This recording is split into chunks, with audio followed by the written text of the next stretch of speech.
আসসালামু আলাইকুম ওরহমতুল্লাহি ওবরাকাতুহ। আউযু বিল্লাহি মিনাশ শাইতানির রাজীম। বিসমিল্লাহির রহমানির রহিম। ওয়াইযা লাকুল্লাযীনা আমানু ক্বালু আমান্না ওয়াইযা খালাউ ইলা শায়াতিনহিম ক্বালু ইন্না মাআকুম ইন্নামা নাহনু মুস্তাহজিউন আল্লাহু ইস্তাহজিউ বিহিম ওয়া ইয়ামুদ্দুহুম ফি তুগয়ানিহিম ইয়ামাহুন। সাদাকাল্লাহুল আলিয়্যুল আযীম। সম্মানিত দর্শক শ্রোতা, কাছে দূরে, দেশে কিংবা প্রবাসে, যে যেখানে বসে টিভির পর্দায় অথবা ইউটিউব চ্যানেলে আমাদের দেখছেন, শুনছেন, সবাইকে জানাই আন্তরিক শুভেচ্ছা, অভিনন্দন। প্রিয় দর্শক শ্রোতা, তাফসিরুল কোরআনের ধারাবাহিকতায় আজ আমরা পবিত্র কোরআনের সূরাতুল বাকারার 14 ও 15 নম্বর আয়াত সম্পর্কে কোরআন বিষয়ে আলোচনা শুনব ইনশাআল্লাহ। এই আয়াতে কারিমা আল্লাহ রাব্বুল আলামিন ইরশাদ করেন, মুনাফিকদের সম্পর্কে বলা হচ্ছে, ওয়াইদা লাকুল্লাযীনা আমানু ক্বালু আমান্না, আর যখন তারা মুমিনদের সঙ্গে মিলিত হয় তখন তারা বলে আমরা ঈমান এনেছি। ওয়াইদা খালাউ ইলা শায়াতিনহিম, এবং যখন তাদের শয়তানদের সঙ্গে একান্তে মিলিত হয়, অথবা যখন তারা তাদের শয়তানদের মজলিসে একান্তে মিলিত হয়, ক্বালু, তারা বলে ইন্না মাআকুম, নিশ্চয় আমরা তোমাদের সাথে আছি, ইন্নামা নাহনু মুস্তাহজিউন, আমরা তো কেবল উপহাস করি, আমরা মুমিনদের সঙ্গে উপহাস করে থাকি। আল্লাহু ইয়াস্তাহজিউ বিহিম ওয়া ইয়ামুদ্দুহুম ফি তুগয়ানিহিম ইয়ামাহুন, আল্লাহ তাআলা বরং তাদের সঙ্গে ঠাট্টা বিদ্রুপ করেন, আল্লাহ তাআলা তাদের উপহাসের জবাব দেন এবং তাদেরকে অবকাশ দেন। ওয়া ইয়ামুদ্দুহুম ফি তুগয়ানিহিম ইয়ামাহুন, ফলে তারা তাদের নিজেদের অবাধ্যতার মধ্যে উদ্ভ্রান্ত হয়ে ছুটতে থাকে, ফিরতে থাকে।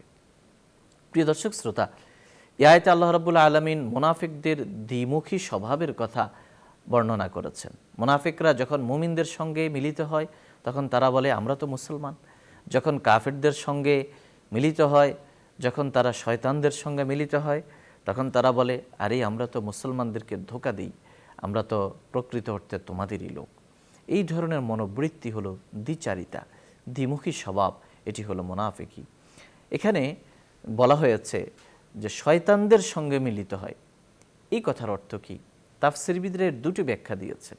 একটি ব্যাখ্যা হলো শয়তানদের মজলিসে যখন তারা যায়, তার মানে এখানে ইলা শায়াতিনহিম অর্থ হলো ইলা মাজালিসি শায়াতিনহিম, শয়তানদের মজলিসগুলোতে যখন যায় তখন তারা বলে আমরা তো মুসলমানদের সঙ্গে নাই, বরং আমরা তোমাদেরই লোক।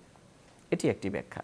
আরেকটি ব্যাখ্যা হলো যে আল্লাহ তাআলা এখানে সরাসরি মক্কার সে সমস্ত মুনাফিক এবং ইহুদিদের সর্দার, তাদের সঙ্গেই যে তারা গিয়ে মুসলমানদের বিরুদ্ধে ষড়যন্ত্র করে তাদের কথাই বলা হয়েছে। অর্থাৎ এরা বাহ্যিকভাবে মানুষ হলেও এরা হলো মানুষরূপী শয়তান। শয়তানের মানবীয় এবং দানবীয় দুটো রূপ রয়েছে। শয়তান যেভাবে জিন জাতি থেকে হয়, দানব হয়, ঠিক তেমনি মানুষ থেকে হয়। এজন্য সূরা নাসের মধ্যে আছে মিনাল জিন্নাতি ওয়ান নাস, এমন শয়তানের প্ররোচনা থেকে আপনি আমাদেরকে আশ্রয় দিন যে শয়তান মানুষ থেকে হতে পারে, জিন থেকে হতে পারে। অনুরূপভাবে কোরআনে অন্য জায়গায় এসেছে শায়াতিনাল ইনসি ওয়াল জিন ইউহি বা'দুহুম ইলা বা'দিন যুখরুফাল কওলি গুরুরা।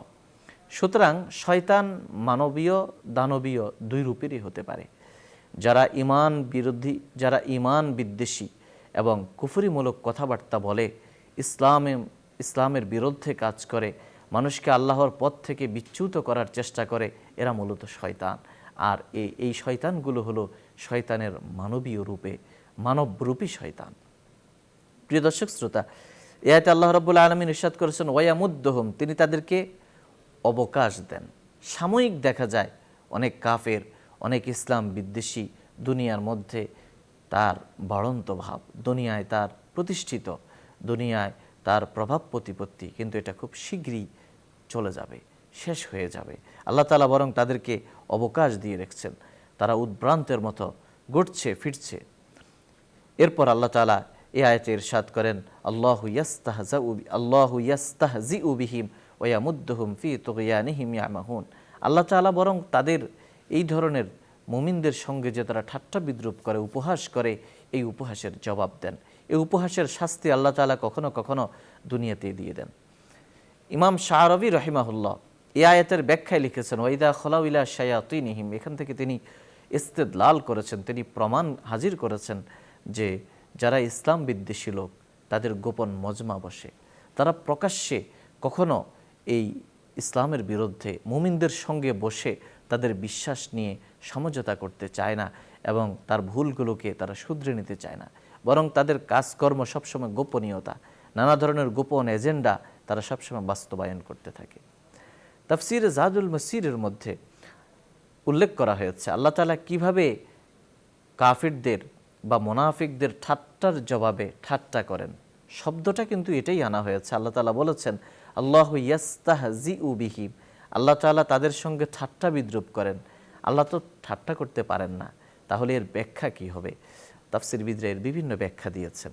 একটি ব্যাখ্যা হলো এটা যে আল্লাহ তাআলা তাদেরকে কিয়ামতের দিবসে পুলসিরাতের আগে একটু করে আলোক ছটা দেখাবেন। পৃথিবীতে যখন পৃথিবী শেষ হয়ে যাবে, কিয়ামত কায়েম হয়ে যাবে, নানা ধরনের হিসাব নিকাশ হবে, মানুষ যখন পুলসিরাতের গোড়ায় থাকবে, সেই জায়গায় পৃথিবীটা অন্ধকারময় হয়ে যাবে, সারা কিয়ামতের ময়দান অন্ধকার হয়ে যাবে। তখন আল্লাহ তাআলা একটি আলো দিবেন, সেই আলো দিয়ে মুমিনরা পুলসিরাত পার হয়ে যাবে। এই আলো দেখে মুনাফিকরা আসতে থাকবে, আল্লাহ তাআলা এই আলোর ঝলকানি হঠাৎ করে বন্ধ করে দেবেন। অর্থাৎ এটাও এক ধরনের তারা প্রতারিত হবে। এই আলো দেখে সামনে যাবে, তারপর আলো বন্ধ হয়ে যাবে। এটাই মূলত এই আয়াতে বলা হয়েছে যে আল্লাহ তাআলা তাদেরকে তাদের সেই উপহাসের, দুনিয়ায় যে ঈমান নিয়ে তারা উপহাস করেছিল, মুমিনদের সঙ্গে তারা ব্যঙ্গ বিদ্রুপমূলক আচরণ করেছিল, এটার প্রতিশোধ বা জবাব আল্লাহ তাআলা পরকালে দিবেন এইভাবে। অথবা কেউ কেউ বলেছেন যে আল্লাহ তাআলা এখানে ঠাট্টা করেন, তার অর্থ হলো আল্লাহ তাআলা তাদেরকে শাস্তি দিবেন। শাস্তিটাকে আল্লাহ ঠাট্টা দিয়ে প্রকাশ করেছেন।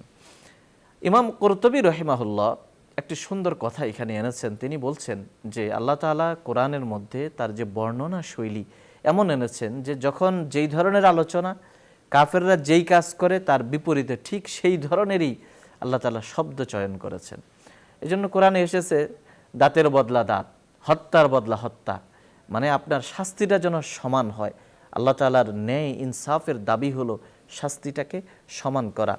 এই জন্য আল্লাহ তাআলা বিভিন্ন জায়গায় বলেছেন যে কেসাসের বিধান দিয়েছেন, হত্যার বদলা হত্যা। ঠিক তেমনি ওয়াজাজাউ সাইয়্যাতিন সাইয়্যাতুম মিসলুহা, আল্লাহ তাআলা কোনো পাপের শাস্তি সে শাস্তির অনুরূপ দিয়ে থাকেন।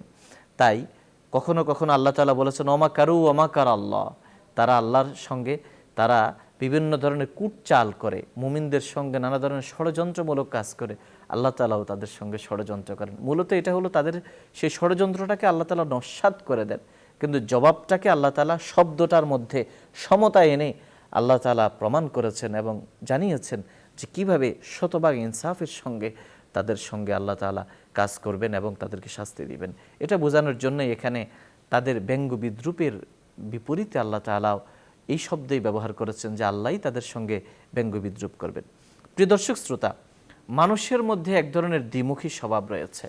আল্লাহ তাআলা কোরআনে অভিযোগ করেছেন মানুষের বিরুদ্ধে যে মানুষ যখন নানা ধরনের বিপদ আপদে নিমজ্জিত হয় তখন আল্লাহকে অধিক পরিমাণ ডাকতে থাকে, সে মসজিদমুখী হয়, সালাতমুখী হয়, দোয়ামুখী হয়, কিন্তু যখন তার বিপদ চলে যায় তখন সে আবার আল্লাহ বিমুখ হয়ে যায়।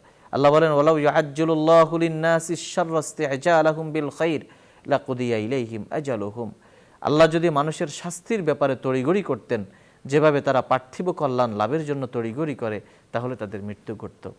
মানুষ কিছুতেই খুব দ্রুত সহ্য ক্ষমতা হারিয়ে ফেলে, সহ্য করতে পারে না। যখন সে দেখে কেউ তার ক্ষতি করেছে, মুহূর্তের ভিতরেই সে তার জন্য বদদোয়া করে, অনেক সময় নিজের সন্তানের বিরুদ্ধেই বদদোয়া করতে থাকে। প্রিয় দর্শক শ্রোতা, আল্লাহ রাব্বুল আলামিন পবিত্র কোরআনে বিভিন্ন জায়গায় মানুষের এই দ্বিমুখী স্বভাব নিয়ে আলোচনা করেছেন। মুনাফিকরা মুসলমানদের সঙ্গে ঠাট্টা বিদ্রুপ করে, তাদের এই উপহাসের কথা অন্য আয়াতে সূরা তাওবার মধ্যে আল্লাহ তাআলা বলেন ইয়াহদারুল মুনাফিকুনা আন তুনাজ্জালা আলাইহিম সূরাতুন তুনাব্বিউহুম বিমা ফি কুলুবিহিম কুল ইস্তাহজিউ ইন্নাল্লাহা মুখরিজুম মা তাহজারুন। মুনাফিকরা এই আশঙ্কায় থাকে যে তাদের বিপক্ষে এমন কোনো সূরা অবতীর্ণ হয় কিনা যাতে তাদের মনের কথা ফাঁস হয়ে যায়। তুমি বলে দাও, তোমরা ঠাট্টা মশকরা করতে থাকো, তোমরা যার ভয় করছো আল্লাহ ঠিকই তা প্রকাশ করে দিবেন। অর্থাৎ তারা মুসলমানদের সঙ্গে ঠাট্টা বিদ্রুপ করে, অথচ মুসলমানদের সঙ্গেই দিনরাত একসাথে থাকে, কেননা বাহ্যিকভাবে তারা ঈমানের পরিচয় দিয়ে থাকে। মুনাফিকরা বরাবরই মিথ্যাবাদী হয়ে থাকে। আল্লাহ তাআলা কোরআনে অন্য জায়গায় তাদের সম্পর্কে ইরশাদ করেন ইউরদুনাকুম বিআফওয়াহিহিম, তারা মুখে তোমাদের সন্তুষ্ট রাখতে চায়, ওয়াতাবা কুলুবুহুম, কিন্তু তাদের হৃদয়ে তা অস্বীকার করে। অর্থাৎ মুখে এক ধরনের কথা, অন্তরের মধ্যে আরেক ধরনের বিশ্বাসকে লালন করা। প্রিয় দর্শক শ্রোতা, ইমাম ইবনুল কাইয়িম রাহিমাহুল্লাহ বর্ণনা করেছেন, মুনাফিকরা প্রত্যেকেই দ্বিমুখী আচরণমুখী। এক মুখে তারা মুমিনদের সঙ্গে মিলিত হয়, অন্য মুখে ভুল পাল্টিয়ে তারা তাদের কাফের ভাইদের সঙ্গে মিলিত হয়, তাদের জিহ্বাও দুটো। এজন্য আমরা দেখি সমাজের মধ্যে, মুসলমানদের মধ্যেও আশ্চর্যজনক, আজকে আফসোসের সাথে বলতে হয় যে অনেকেই রয়েছে এমন, মানে একজন থেকে কিছু তার গোপনীয় বিষয় জেনে আরেকজনের কাছে গিয়ে সেটা লাগিয়ে সমাজের মধ্যে হিংসা, বিদ্বেষ এবং ঝগড়াঝাটি সৃষ্টি করে। এই যে দ্বিমুখী স্বভাবের মানসিকতা, দ্বিচারিতা, এটি ইসলামে সম্পূর্ণরূপে নিষিদ্ধ। মুনাফিকরা সবসময় দোটানা অবস্থায় থাকে, তারা দোদল্যমান থাকে। আল্লাহ তাআলা বলেন, মুযাবযাবিনা বাইনা যালিক লা ইলাহা উলাই ওয়ালা ইলাহা উলা, তারা ঈমান ও কুফুরের ক্ষেত্রে দোটানায় দোদল্যমান থাকে, তারা না এদিকে না ওদিকে থাকে। এবং তারা তাদের দ্বিমুখী স্বভাবের কথা আল্লাহ তাআলা কোরআনে ইরশাদ করেছেন যে তারা সব সময় নিজেদেরকে আড়াল করে রাখার চেষ্টা করে। আল্লাহ তাআলা বলেন, ইয়াস্তাখফুনা মিনান নাস ওয়ালা ইয়াস্তাখফুনা মিনাল্লাহ, তারা মানুষের কাছে নিজেদেরকে গোপন রাখতে চায়, কিন্তু আল্লাহ তাআলার কাছ থেকে তারা কিছুই গোপন করতে পারবে না। এভাবে মুনাফিকরা অনেক সময় দেখা যায় তারা যা করেনি তা করার নামে প্রশংসা প্রত্যাশী, অর্থাৎ কিছু কাজ না করে তারা ক্রেডিট নিতে চায়। সমাজের মধ্যে এমন শ্রেণীর লোক বহু আছে, নিজে কোনো কাজ করে না কিন্তু সে ক্রেডিটটা নিতে চায়, ফলাফল ভোগ করতে চায়। আল্লাহ বলেন মুনাফিকদের সম্পর্কে, ওয়ালা তাহসাবান্নাল্লাযীনা ইয়াফরাহুনা বিমা আতাউ ওয়া ইউহিব্বুনা আন ইউহমাদু, লা তাহসাবান্নাল্লাযীনা ইয়াফরাহুনা বিমা আতাউ ওয়া ইউহিব্বুনা আন ইউহমাদু বিমা লাম ইয়াফআলু, যারা নিজেরা যা করে তাতে আনন্দ প্রকাশ করে এবং নিজেরা যা করেনি তার জন্য প্রশংসিত হতে ভালোবাসে। ওয়া ইউহিব্বুনা আন ইউহমাদু বিমা লাম ইয়াফআলু, নিজে যেই কাজ করেনি তার জন্য প্রশংসা পেতে চায়, ক্রেডিট নিতে চায়। এই মনোবৃত্তি মুনাফিকের। সমাজের মধ্যে এমন লোকের অভাব নাই। প্রিয় দর্শক শ্রোতা, এই আয়াতগুলো থেকে আমরা বুঝতে পারলাম যে দ্বিমুখী চরিত্র মুনাফিকের কাজ। দ্বিমুখী হওয়া যাবে না, সমাজে হিংসা বিদ্বেষ উস্কে দেওয়া যাবে না, মানুষের কথা, একজনের কথা অন্যজনের কাছে লাগিয়ে দেওয়া যাবে না, যার কাজ তাকেই ক্রেডিট দিতে হবে, অন্যের কাজ নিজে ক্রেডিট নেওয়া যাবে না। আল্লাহ রাব্বুল আলামিন আমাদের সবাইকে কথাগুলো বুঝার, আমল করার তৌফিক দান করুন। প্রিয় দর্শক শ্রোতা, তাফসীরুল কুরআন আজ এ পর্যন্তই। আমাদের সঙ্গে থাকার জন্য শুকরিয়া, মোবারকবাদ। ওমা আলাইনা ইল্লাল বালাগ। আসসালামু আলাইকুম ওয়া রাহমাতুল্লাহি ওয়া বারাকাতুহু।